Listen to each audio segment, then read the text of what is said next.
Welcome to Centre Court with thanks to CRT. Equine supplies start with CRT. Want a chance to win a Tooza 2-horse straight load horse float? Visit crt.com.au/equine 2024. T&Cs apply. Well, Centre Court, Bianca Chatfield here. Madi Browne is back at the desk and we cannot wait to talk all about international netball. It's been a good couple of games, Maddie. Oh, it has been. It's nice to have the band back together. It sure is. Well, let's get straight into it with the netball wrap. Of course, we're going to talk about the first two games that have happened between the Australian Diamonds and the England Roses. The first one, game one, of course, Australia so dominant, pretty much across the first, three quarters, and then just let it drop in that third quarter. But a 13-goal win for the Diamonds. I mean, they looked in scintillating form. What did you take out of that game? Oh, they did be. I think, they started off really strong, and in that second quarter, I think everyone was like, oh no, this could be an absolute blowout. But credit to the England Roses, they came out after half-time and really started to shift that momentum, and the Diamonds just seemed to be going, hang on a second, what are we doing here? How do we get it back on track? And obviously a 13-goal win in the end. They were still very dominant. There were some exceptional performances, I think, across the court, some really good combinations. We've heard Coach Stacey Marinkovic talk about it's not about your combinations at SSN, but one combination that really stood out was obviously Sophie Garvin and Kira Austin. And I think it showed that they've had multiple games together throughout the season. I mean, you look at those stats from Kira Austin, 24 out of 26, 25 goal assists. She also dominated the centre pass received. Number one for goal assists as well. You've got Liz Watson next to you, and Austin is the one dominating all of those stats. But I think the other thing too is you look at that efficiency, 24 out of 26, it was those goal-to-goal passes that really kind of got the heads turning for the England Roses. So yeah, I was blown away with their performance in game one and was like, all right, the Diamonds are here to stamp their authority in this series. And Liz Watson spoke about, even after that third quarter, being a bit frustrated that they were protecting their lead. And I guess we didn't know then what we know now, and that was game two, that England were going to come out. They'd unearthed a few new players into internationally, Lois Pearson being one of them, and she got the start in game two. Now, this is only the third victory ever that the Roses have had over the Diamonds in 31 tests on Australian soil. And if we have a look at that, it was a 2-goal win to the Roses. It was a phenomenal game. It was ferocious. It was so much more intense than what we saw in game one. And the Roses just found a way to stick with the Diamonds. Even when the Diamonds got a couple of goals ahead, the Roses were able to just not go too far away and then find their way, how they could claw themselves back into the lead. And you really didn't know up until that last couple of minutes what was going to happen and how that game was going to play out. And at times I was thinking, I think the Roses are about to cough it up and Diamonds are coming through. But you talk about some of those youngsters, and I mean, obviously sad to see someone like an Al Carwell have to exit the series with an injury, and she's gone back home, off season for SSN, go back, be amongst family, start to rehab. She was kind of had that niggle throughout the SSN season as well. But it begs the question, would they have unearthed a Cheen or someone like that if she was there? Pearson going to wing attack. We saw her come onto the court in goal attack, and I thought, she looked a little bit out of place. But wing attack's her second position, and she looked completely at home. And I'm thinking, you know what? She might be the answer. A Metcalf's been around for quite some while. She's been some injury clouds. I think Pearson is the next wing attack potentially for this side. She was really good with Housby. So I wonder whether, Australia at times, I thought, are we getting caught into the regular names that we usually see? And when in those dying minutes when we wanted to get the win, it was like, we'll just put on our usual 7. Maybe we need to put on some youngsters, see what they do in those moments. I'm questioning now, it's one apiece. What is the purpose for the Diamonds in this series? What are we trying to get out of it? Because I think we thought we might see Horges and Irvin and things like that, but I'm unsure whether they'll get in for this third game because we also want to win. Oh, well, that's right. And of course, we've seen Rudy Ellis make her debut for the Diamonds. Diamond number 192. She got about 4.5 minutes in the first test when she debuted. She got about 4.5 minutes in game 3 as well, just to give Sarah Clow a bit of a break. And then they changed it up again.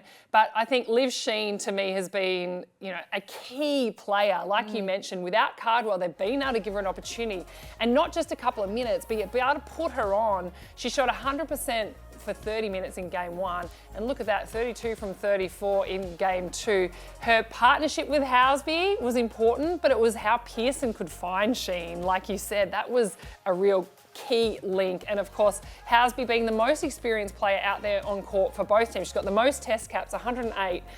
And for her, she just played a rock-solid leader's game. She didn't have to do everything, but she was there supporting everyone. And it's been a big year for Housby. I think, you go back to even her Swiss season and she had to carry a lot of that load in that goal circle. And then after game 1, I was thinking, is the weight of, her team success too much on her shoulders? But the performance she put out in game 2, showed that she can be that leader. She can be that focal point. She can dominate with the ball in hand. She brought these youngsters into the game, allowed them to play their roles, which also allowed her to dominate in goal attack.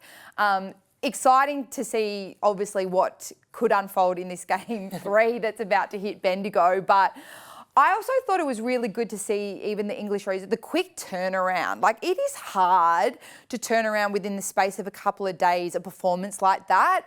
I think in game 1 also to reflect, I wouldn't have said that the Diamonds, the pressure was on there, but a lot of the mistakes came from the hands of the Roses. And just to be able to go, we're going to be a little bit more careful with the ball. They were feeding on the circle edge, not so much off. I thought huge changes down that attack end, but also in the defence end with the Shani Norda influence. I was like, I can see a little bit of Shani in there. That hedging of that space, those quick feet moving. Exceptional work by their defenders and in such a quick turnaround. And for Doju, of course, she was phenomenal. She had 8 gains. The Diamonds had 3 gains in game 2 to their name. So she outdid them just on her own. But also I thought Fran Williams probably didn't get as much credit as she deserved, because that's where you could see the impact Shani's had on Fran Williams too. Being able to work them as a combination, they played as a unit. Fran was doing so much dogged defence work, tracking her play, allowing Fadoju to be able to go and fly at balls. And also the way Fadoju attacked the pass. They didn't really have a look at that against the Diamonds in game 1, but the way she just stood there, she hovered. Getting the start was just, to me, was a no-brainer for Fadoju. And she adds that intimidation factor, which I didn't think would really affect the Diamonds, but they hadn't seen her in a little while and they really were worried about every ball that they were putting in. Yeah, I was shocked that she didn't start in game 1. And I also even think you look at both ways in games the coaches played from game 1 to game 2. In game 1, we saw Jess, coach of England, really make lots of changes. Kind of at one stage, everyone on you go. Yeah, threw up the bibs a little bit, and then in game 2, we saw that a little bit from Stacey Marinkovic as well. So I think sometimes in international netball, going to the coaching thesis of Simone McInnes, keep your 7, grind it out, leave it. It actually worked for both teams when they had the least amount of changes. That stability, that core group actually allowed the team who had the minimal changes actually won. So interested to see what both coaches do and how they kind of, make those changes for impact. But also you don't have to make changes just when you're down. Sometimes I think at halftime, I would have loved to have seen the Diamonds make some really big risks and changes then. We were up. Yeah. Let's push ahead. Let's just not sit there and just go, we'll just continue to push on.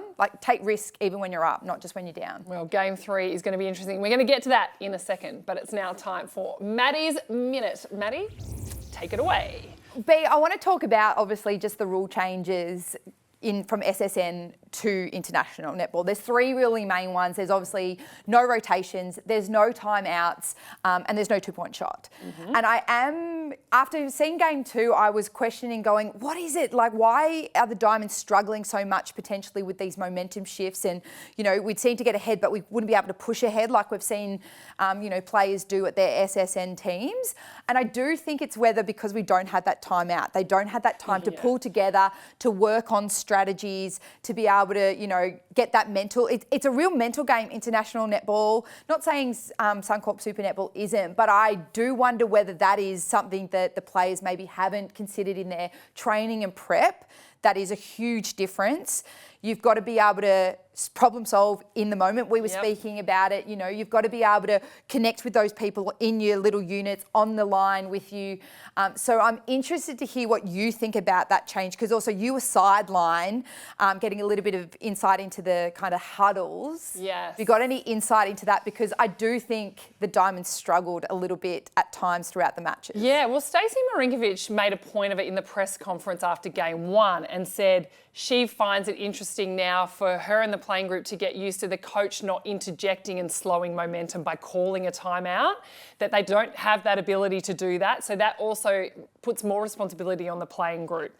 And listening in, you hear Nicole Richardson, especially defensively, was really working on structures when the pressure was on in those heated moments at the end of the third quarter. And she was saying, okay, we need to go to one of our structures. Sunday, you need to run here. If you don't get the ball there, then you go here. And I felt like the players are really reliant on that conversation, and you would love to see them out on court be able to just go, okay, I'm sure they've got names for all their players. Let's go and do this now, or let's try and do this now. Yep. The game is quick. Of course, the centre passes are taken very quickly. We rely now on defenders and attackers being right down on that transverse line as backup. So there's not as much time where the goal defence and goalkeeper can just be hanging back down there and go, let's just work on what next play we're going to do. I understand that's very different now, but they probably have to find that happy medium. And I'm sure England will be working on it too. They can't rely on the coaches to be yelling. At one stage, Quashie was going right up and listening to Shani Norder, and they were discussing things. Probably okay for a keeper and a shooter to do it when the ball's down the other end. The other players, a little tricky. So I think both coaches will be working on what they can do, because they cannot have that impact by calling a timeout. No, and it's even just that zero phase. And for listeners going, what is zero phase? You're either in that defensive position or you're in an attacking position. And that time when the ball maybe might not be in your third, you might be having those conversations, but you're still actively and mentally in the moment, physically, but also, as I said, with that mindset. And I'd love to hear what other people think, but do you think that the fact that we don't have these timeouts, or the timeouts that are usually called in SSN, are we creating, non-thinking players, or being able to actually really play on instinct, play in the moment? Because a lot of the time when the heat starts to come, it's like, okay, timeout, let's just, have a little tactical timeout, have a breather. Where should we go? What's our next centre pass? What defensively are we doing? Like, that's the next edge, I think, in international netball, and maybe it's just taken our Diamonds a little bit of time to get used to, potentially. I'll be fascinated to know your thoughts. You can hit us up on our socials as well. We'll put them up on your screen. It's time now for a centre court deep dive. Now, game 3 is only just hours away. It is happening in Bendigo, of course. So a bit of extra travel. We spoke about the short turnaround for the teams. A bit of extra travel as well. They have to, I know the Roses left the game on Sunday. They flew straight to Melbourne on Sunday night and got the bus straight to Bendigo. So they would not have arrived to Bendigo until probably 2 a.m. or something. But Helen Housby said after the game it was really important. That's what the team wanted to do, that they get there early, then they could, early in the morning, sleep in, and then have, a couple of days in Bendigo to get used to it. I think it's a good thing to do. Yeah, the Diamonds were going the next day. So we'll see whether that's going to have an impact either way. What do you think is going to happen with the team, Maddie? I mean, England aside, I think Australia is of a lot of interest in what they're going to do with their team. We know Georgie Horgis is there. We know Ash Irvin is there. And of course, Jamie Lee Price was sitting in the substitute or in the secondary bench for game 2. What do you do for the 12 for game 3? Well, I've asked for it already in this episode, but I kind of want to see some risks from the Diamonds coaches. I want to see a Horgis in there. Like, why not? I mean, I know we're about winning, and I just don't want them to default back to the 12 of game 1 and go, well, that was successful, so let's go with that. I think it's really hard to have a squad of 15. You and I have both been in that situation where you're in. It sucks sometimes. Yeah, you're in and you're out, and then it's even the emotional kind of energy that's spent in going, am I in the team today? Am I not? And you're up for selection every game, let alone being able to just enjoy being in the 12 and Yeah. you know the 7 is the selection that you go through, but not whether I'm actually even on the bench. Yeah, and even for like players like a Maloney and Price, they've been in the major tournaments, like in, out. It's hard. Like, so I'd love to see them go, you know what, I think at the start they said that this was all about kind of giving some energy and time to some of these youngsters. Let's unearth them. Let's see what they can do. Will they get an opportunity when we have the Constellation Cup? Maybe not. So, yeah, put him in there. I'd love to see that, but I don't know. Something's telling me I don't think they will. Oh. I think they might just maybe one change maybe. Because it is even hard when you're in the 12 that, you know, if you're not starting with that usual 7, like even on the weekend that we saw some changes across all different areas with Conan starting, Maloney starting. Like, that's difficult, even Parmenter coming in. Yeah. It's not saying that they're the changes that caused us to lose. They're not with the group that usually start. Yeah. So, yeah, whether you start with a bit of consistency or not, I don't know. I'd love to see changes. What about you? Well, I'm fascinated to see what happens with, if you bring Georgie Horgis in, can you drop Sophie Dwyer when you've not even given her a go? She's been on the bench for the first 2 games. I feel like she got the opportunity to be in the 12 in game 1 because of her international experience in the past. Last time we played England, she played a significant role in at goal attack. She's not taken the court yet, not even for 1 minute. And so can you put Horgis in when you haven't even given her a go? I think yes, because there's a reason that she didn't take to the court when she was in it. Well, true. There's obviously something that's missing or lacking, or, you know, you didn't make her, she wasn't the change, you brought Garvin on in the heat of it in game 2. So there's something, like, why not? Yeah, I think we're going to see the starting 7 from game 1 start the court in game 3. England, I hope they don't play around with anything. Just start with the same team that you had. Hopefully everyone's fit and healthy, and some of those key changes that they made during the game, bring Carter onto wing defence, to give Cobden a chop out after she'd done a good job on Watson for the first half. All those little changes they made throughout I thought were great. But of course the Diamonds will be watching, and they would have been watching plenty of video of that starting 7. All right, so hopefully everyone tunes in because it's going to be a cracking game in Bendigo tonight. Now, Com Games, netball is not confirmed to be part of it. We know that Glasgow have got the Com Games. The last time the Com Games were there, Maddie, you and I were both in the side. It's a good successful ground for us. It is. It's a good omen that it's going back to Glasgow. The only thing we do know, there's 10 sports. It's been a reduced schedule. We know athletics and swimming are definitely in. Netball hasn't been in the Commonwealth Games for a long time. It's not one of the sports that's been there from the very start, so I think that might go against netball.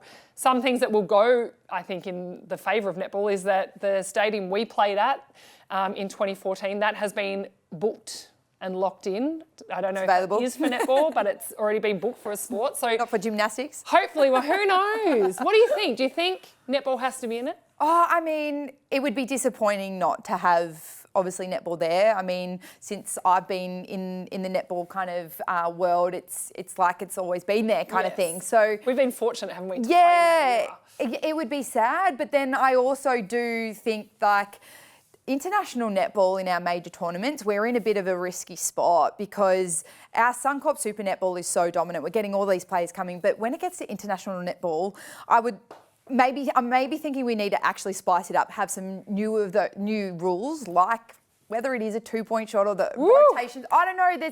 There's something that has to give in international netball, I think, to really bring people in to watch it, because there's too much. And I was at the Netball World Cup last year, and there's too much of a deficit between the top 4 and, you know, everyone else after it, or even the top 6. So I don't know. I feel like that might go against netball because it is kind of predictable on who maybe finish in the top 3, but yeah, it'd be disappointing to not have it. But yeah, if we're not in it, let's just go Olympics 2032. The world governing body came out and said that if we're not in the Commonwealth Games, they might look at doing a World Champs every 2 years. What do you think of that? Oh, I think that would be great. I think also then the format and how we actually play it, I think needs to be rejigged. You know, maybe having top 8, bottom 8, playing everyone, because that's one of the things when you go to a world champ, sometimes you don't play everyone. Yes. And I think if you're going to play and be the best, you need to play everyone. So you want to see all the top nations having to fight it out for that. So whether it's a top and a bottom 8 or different pooling system, but yeah, absolutely, why not? Well, you've heard it all here first. We hope you enjoy the game. We will be back next week, of course, to debrief on who wins this international series out of the Australian Diamonds and the English Roses. A big thank you to CRT Equine Supplies. Start with CRT. And if you want a chance to win a two-horse straight load horse float, visit crt.com.au/equine 2024. And of course, T's and C's apply. We'll be back next week. Thank you for joining us. Thank you, Maddie. Thank you, Pete.